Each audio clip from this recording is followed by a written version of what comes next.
It's under a week to go now until we've all seen Season 2, Episode 1 of Doctor Who. Which is kind of mad. Like, there's been so much speculation, theorising, leaks, etc, over the past months. Well, I suppose it's almost been a year. And it's almost on our doorstep. And today we've got a lot of interesting stuff to discuss, because I'll talk about it at the end of the video. We'll save the best till last. There's always a twist at the end, and other such catchphrases. But Russell T Davies has directly addressed certain leaks, and I think how do I word this? I think he may regret having said something he's said. Not in a bad way, like I'm not my doctor. It might just give us a clue as to who Mrs. Flood is and about certain big reveals. But for those of you who don't want to hear that, spoilers, because there's a really interesting interview and article we'll read at the end of the video.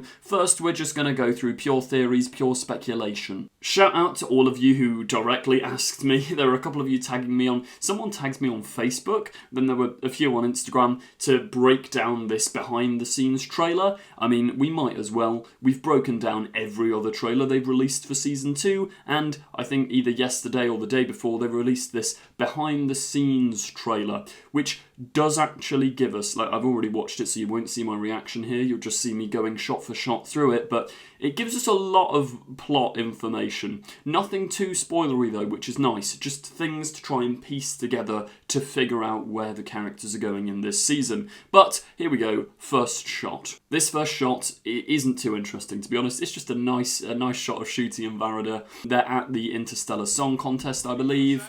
Then this shot here is basically undefinable, which I know we're not getting off to a great start, but promise me it does pick up. It's kind of impossible to define. I think they're on a spaceship, or maybe this is the well episode. It's a lot of the well that we've seen looks dark blues and quite creepy, and apparently they look to be going down some sort of mining planet thing. This is the episode that Russell has made abundantly clear.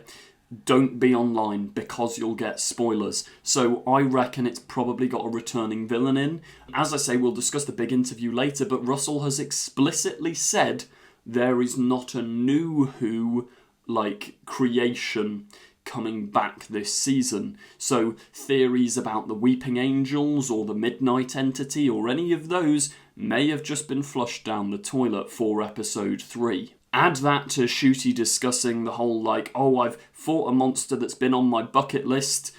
Could this episode have, the Daleks or a Dalek or something along those lines? I was kind of wondering if Russell's tried to completely sort of reinvent it. You know how in Revolution, for the majority of the episode, the Dalek was just a little squid thing?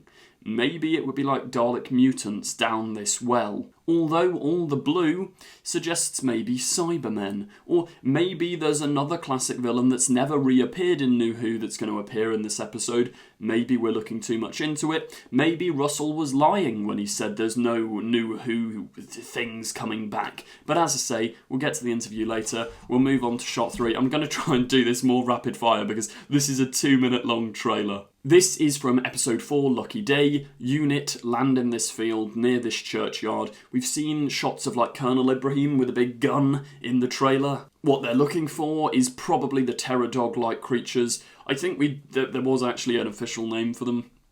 Well, not official, but not leaked, because I think Russell said it at one of the press things, but yeah, big terror dogs. I still have my little conspiracy theory that this is a false alarm, and Conrad and his think tank unit group, the people against unit, the people trying to defund unit, have deliberately caused a hoax. They've pulled unit out to make them look like fools in front of the press, in front of the public. That's my little conspiracy here. Then, this is episode 1, The Robot Revolution. It's interesting that this doesn't look like the spaceship or anywhere necessarily on Earth, maybe in Earth's future. All we've really seen of this episode before this point is either that big spaceship, which we know the robots take Belinda to, or we've seen them on Earth in Belinda's back garden.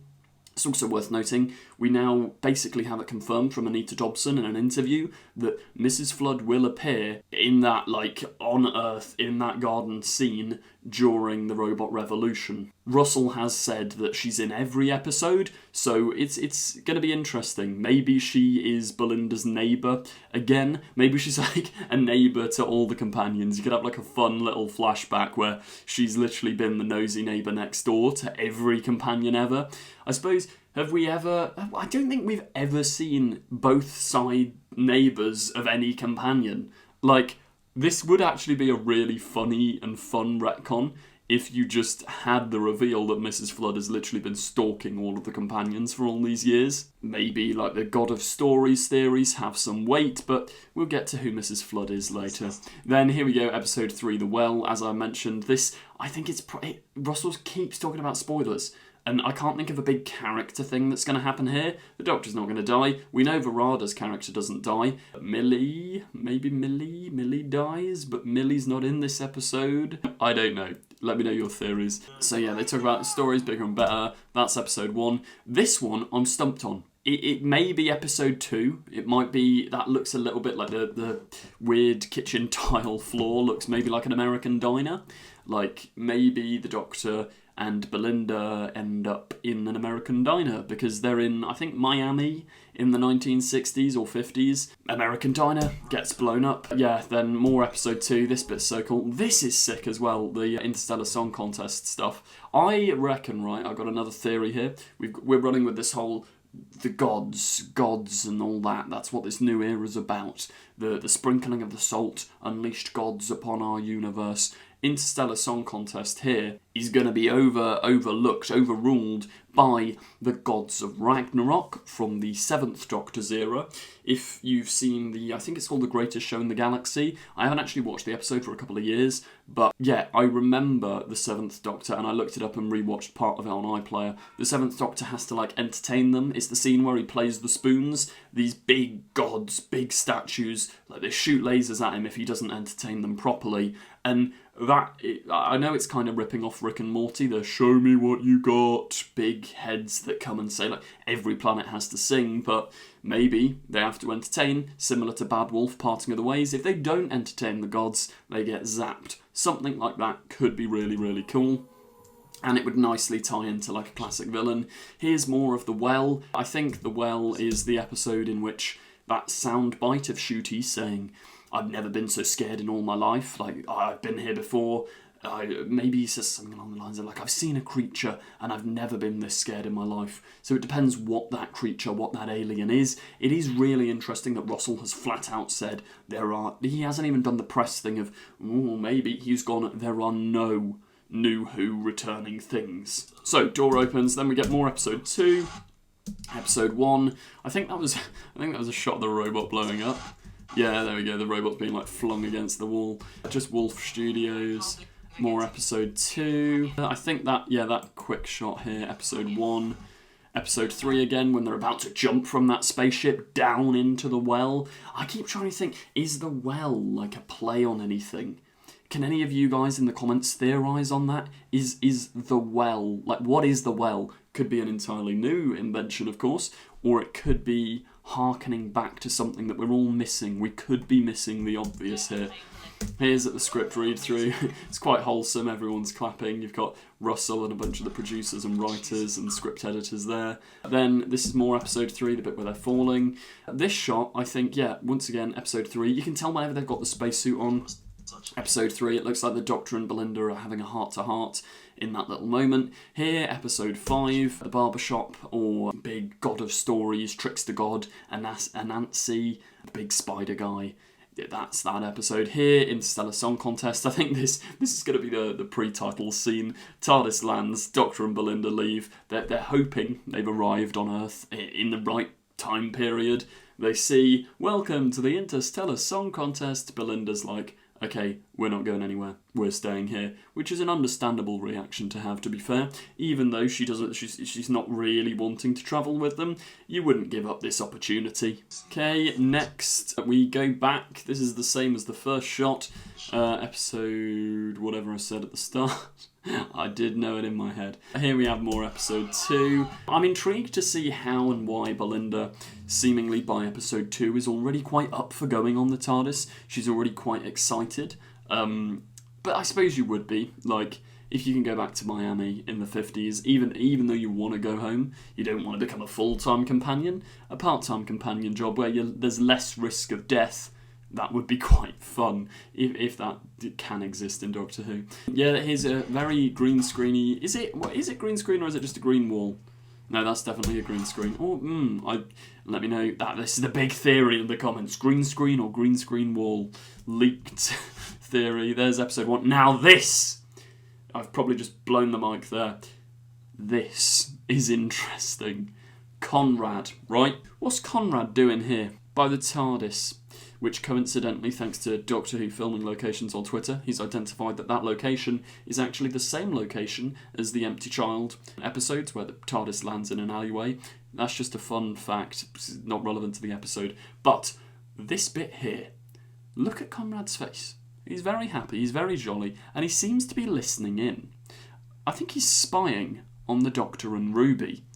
Why do I say the Doctor and Ruby and not the Doctor and Belinda? This is from a flashback, and I'll tell you for why in a moment, because later in the trailer, here we have Juno Dawson and Rylan on the TARDIS set. I think this is Rylan's first time seeing it, he looks shocked. But yeah, trust me, I've got a funny feeling about Conrad, and I'll explain why in a moment. What was that? I have not had a chance to see... something blowing up, some sort of device blowing up. Oh, I think this is from the finale. This is from Wish World. There's some sort of smoke bomb. Let's slow it down a little bit. There's some sort of like smoke bomb thing. I don't know whether you'd call it a smoke bomb. Whatever it is. Yeah, look. It's blowing up in front of those weird things. There's Belinda twirling around, episode 2. This is when the Alan Cummings character comes out of the screen. Here we go, episode 5 in Lagos. Yeah, there's not too much to say on this little bit. This episode, I'm guessing, no confirmation, but I think it's going to be episode 1. We can see Belinda at work. We know that she's a nurse, so I'm presuming that's our first scene in episode 1. If she's trying to get home throughout the season, that's where it's going to be. This is more from episode 5. Then we get the big alien spaceship, or I don't know if it's actually a spaceship. I think it's like the Citadel, the middle of their city. Big red robots, alien spaceship of doom or of niceness. We know there's an AI controller in this episode who's probably the guy that people have been theorising is actually Omega. But we'll find out in episode 1 whether those theories hold any weight. Yeah, there's the Doctor and Belinda once again, same shot as the first one. Here's more of the Interstellar Song Contest. Here, interesting, episode 1. Episode 1, we basically know what's going on here thanks to Doctor Who magazine, but Belinda's boyfriend, this is like a flashback, like way back in Belinda's life. Belinda's boyfriend buys her a star, and he calls it Belinda Chandra World. Like, you can just do like a funny little thing like that. And I presume he's proposing to her here. And yeah, he buys her the star, proposes to her, and then she says no. Years later, Belinda Chandra World is actually the planet that the big red robots come from, and the red robots have come to get Belinda. So there's been this whole mythology on that planet built up, because I suppose the planet's named after her. They must think she's important for some reason, so they've come to get her, which is such a fun plot idea. Like, that's peak Doctor Who in my opinion. It's one of the most exciting, like, it's not even that, like whoa as a concept, but there's something that really excites me about the simplicity and the funniness of it. It feels so Russell T Davies in the best way imaginable. Then we've got more episode 2, Miami, that's episode 1. Episode 1, I thought the Doctor was going to high-five the robot then for a second. I'm still getting Smile vibes from this whole robot revolution kind of thing. Like, I think the robots are going to be evil at the start, and they're going to work with humans at the end more. Episode 3, that looked... yeah, no, it's just a helmet. That thing here, I thought for a second was like it looked like a xenomorph from Alien, which would have been quite a funny crossover. I'd understand why Russell said don't get spoiled for episode 3. Here is the Doctor being flung around. I think, yeah, this is going to be when he's ejected out of the jet lock. Is that what it's called? Airlock in the Interstellar Song Contest episode. Here we just have a cool shot of the TARDIS. More. Ooh, I know what this is. And this scene, it's going to be a good scene. I can't say, but I know something about this scene. It's from episode 7 and I shan't say any more. If it's the scene I'm thinking of, and it's gonna be funny. The scene itself isn't funny, but you'll know what I mean. Now, here is the really, really interesting part. Conrad is stalking them, guys, because this is a flashback to the Doctor and Ruby. I don't think the Doctor and Ruby are going to reunite till either 7 or 8, maybe the end of 6, but here it is. Ruby and the Doctor on an adventure. It looks post-Space Babies. We've seen that promo image where she's got like green slime on her jacket, but also I think that might be not a coincidence, but some sort of... It's not the bogies from the Space Baby episode anymore. But point is, Conrad is stalking these two on a prior adventure. How long has he been watching? Is he correlated to Mrs. Flood? I'm starting to get the idea that maybe he's like Mrs. Flood's grandson or something. If Mrs. Flood's the neighbour, and she says to Ruby like, oh yeah, like my grandson, them two meet or whatever, and both Mrs. Flood and Conrad have been working, stalking the Doctor and Ruby for a prolonged period of time, I also am starting to think, obviously we'll talk about it in the interview that we're going to read from Russell at the end, but I wouldn't be surprised if Mrs. Flood isn't a villain. I think it's being told to us so sort of, right, Russell's like, oh, she's a villain, she's declared herself a villain, almost too much, to the point where if she was a villain, you wouldn't keep telling us she was a villain that much.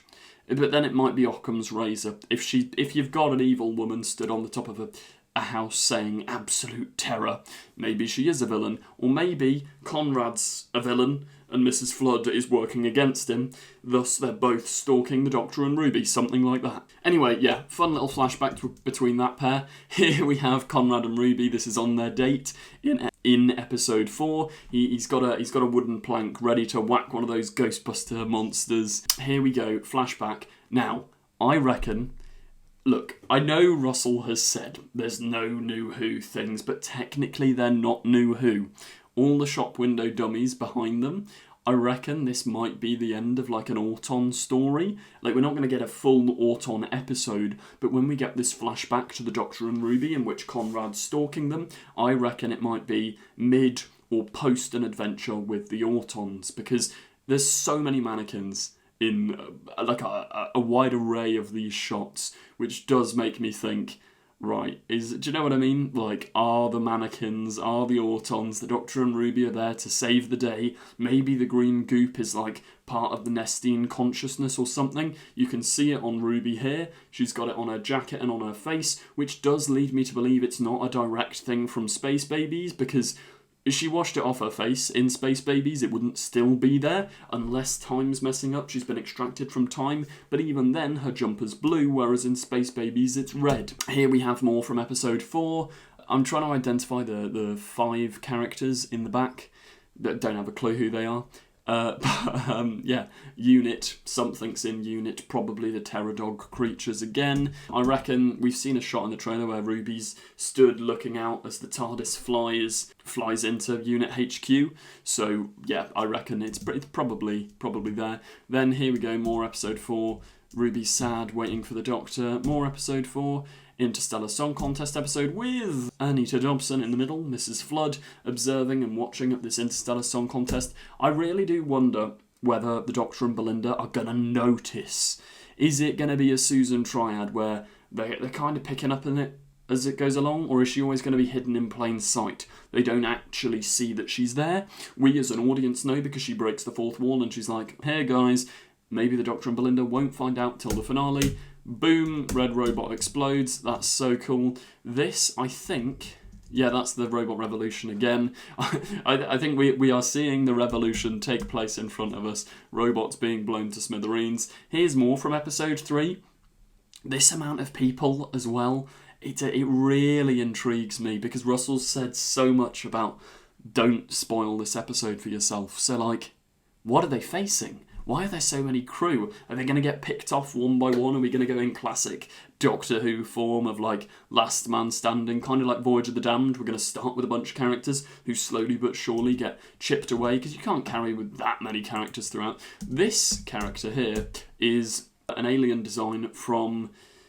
I think it's a missing episode, one of the Daleks' Master Plan episodes. I think that it was recreated by a bunch of university students, but I think it's the same species there. She's just a singer on the Interstellar Song Contest. Quite fun, quite funny. Here's Belinda being shoved to the ceiling in the Interstellar Song Contest episode. There's... ooh... oh, I think this is probably like the producers watching their work. This is the Doctor and Mr. Ringerding on the screen from episode 2, then these are the producers watching their work. Unless... yeah, no, this is it's just behind the scenes. I was going to come up with a bonkers theory there, but I don't trust myself enough with it. Here's more episode 1, Interstellar Song Contest episode 5. Here's episode 1. Is that Mrs. Flood? Look at the old woman. I told you, neighbour of all. I really can't tell. It kind of looks like her, but maybe it's just an old woman.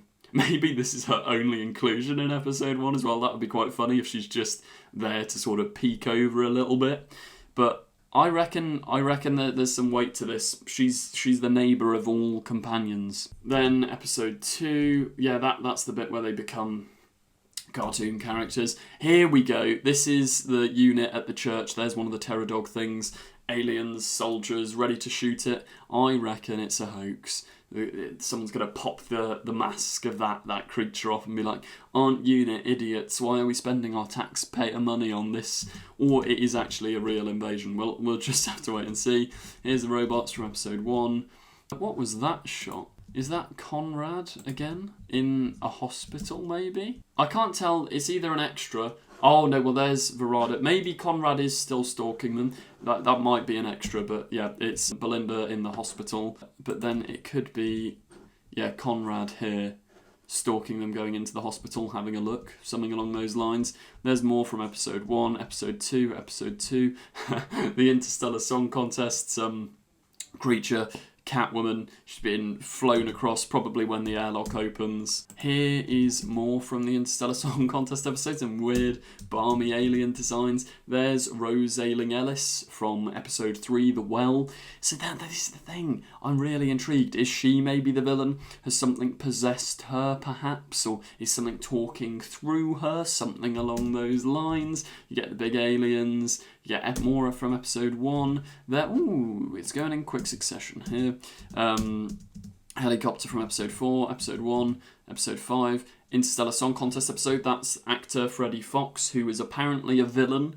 We don't know if he's the main villain of the Interstellar Song Contest episode. He might be. Maybe he's hijacked it, something along those lines. There's a really cool alien design just in the corner there as well. See, this is why I don't think the goo is from Space Babies. Conrad has the green goo on his hand. As I said, he's stalking the Doctor and Ruby throughout this.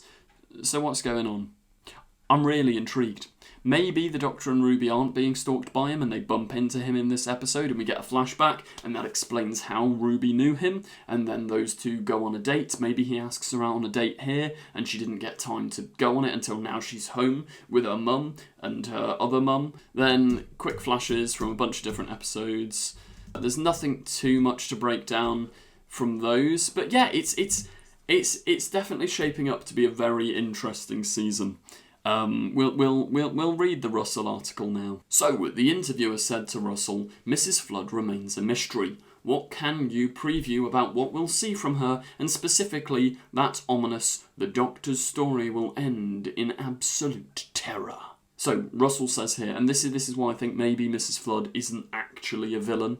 We're going to be led to believe she's a villain, but in fact, she's working to help the Doctor, because those words, absolute terror, literally come back. You do get answers. That's really good. Like, I love an overarching mystery, but I love getting answers. I just hope that it's a satisfying payoff, but I've got faith. Russell's managed it many times before. Sure, there was a wobble with a bit of the Empire of Death, but I've got faith. Sometimes you can spin a story out for 10 years. I've got to say, Anita Dobson, I would love to spin her story out for 10 years. I've worked with her forever, but actually, she kind of revealed herself on the rooftop at the end of Series 1. So he's saying here, we've already had the reveal that she's a big grand villain. which leads me to believe she's not. And Evil Intent talking into camera. There's not much further to go. Once you've done that, you've kind of stepped on a path to full revelation, and that's what you get. You absolutely get answers to everything, which I think is surprising. Now, Russell warns us here that we should please stay offline because someone out there has spotted all already. This is the really baffling part. Someone out there has spotted all already. He's actively said that one of the theories, one of the leaks, is true. Now, what's lucky is there's so many theories, there's so many leaks about Mrs. Flood that identifying exactly which one is difficult. Now, furthermore to that point, he could also, once again, be doing the biggest triple, double, quadruple bluff in history, right? Because if Russell, I still theorise, the big leak, which I haven't talked about, but a bunch of people were talking about, and I've said I'm not going to directly address, I still think that is a fake leak led by Russell and his team into diverting attention from what's actually happening with Mrs. Flood in this series. And this article makes me wonder, right, is Russell really trying to cotton people on to the fake leak so that people actually believe it? And then, do you know what I mean? It's really suspicious to me. Because, yeah, there's other things about the finale which I don't see how that leak fits in. I don't want to say too much, but it's intriguing. I reckon after Sutek was rumoured and somewhat minorly spoilt last season, they're on top of their game. Fake leaks, deliberate distraction, or Russell has genuinely made a bit of a blunder here and admitted that one of the rumours, one of the leaks about Mrs. Flood is true. Now, as I say, the lucky thing is, how many I've got about 3 or 4 Mrs. Flood videos, like Tharies, a bunch of other YouTube channels, Nerd Den, I think like Crispy Pro, like loads of people have made theory videos on who Mrs. Flood could be. Basically every name under the sun has been suggested at this point. And one of them is correct. Which also kind of confirms she's not a new character. If Russell's saying what, but then I suppose people have been theorising she's a new character, but that's too vague. She's got to be someone returning. She's got to be someone big. I still am kind of holding out maybe Black and White Guardian, if Conrad is evil and the Black Guardian and Mrs. Flood is the White Guardian. Like, they've got white and black hair, and Conrad dresses in darker clothing, and he's stalking the Doctor and Ruby, and Mrs. Flood's the Guardian Angel in white.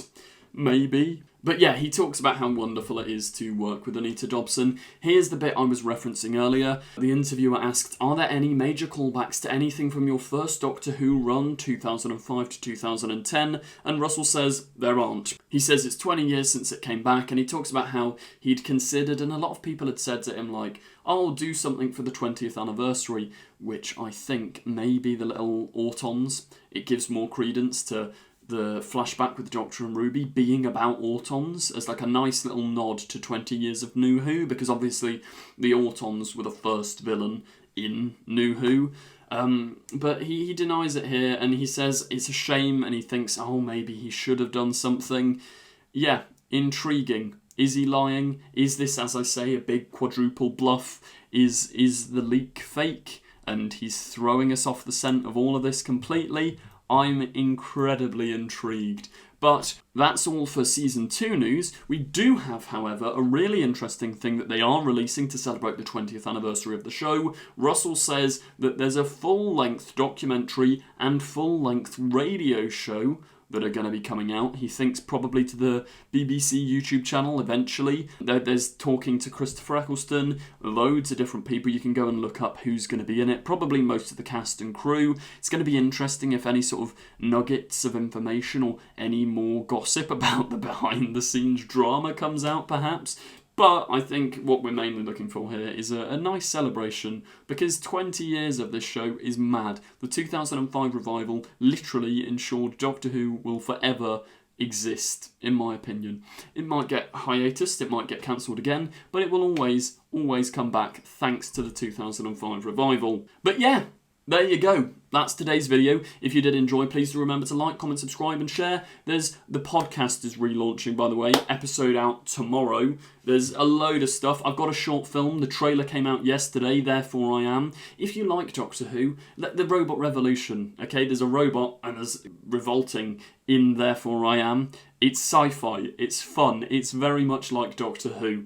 Like, you can see the Doctor Who influence in the way I've written and directed it, so I'd really appreciate it. That comes out on Wednesday. If you want to check that out, please feel free. Check out the Patreon to get early access to the podcast episodes and just to new things in general. I will speak to you all very soon. Thank you very much for watching. Oh, I need to take a breath. Goodbye. Don't forget to click below and subscribe to the official Confused Adipose YouTube channel. I will destroy you! She's not seen a single episode. No, I've watched your episodes. Keep these sonic screwdrivers. What else am I saying about the film? Don't watch this one.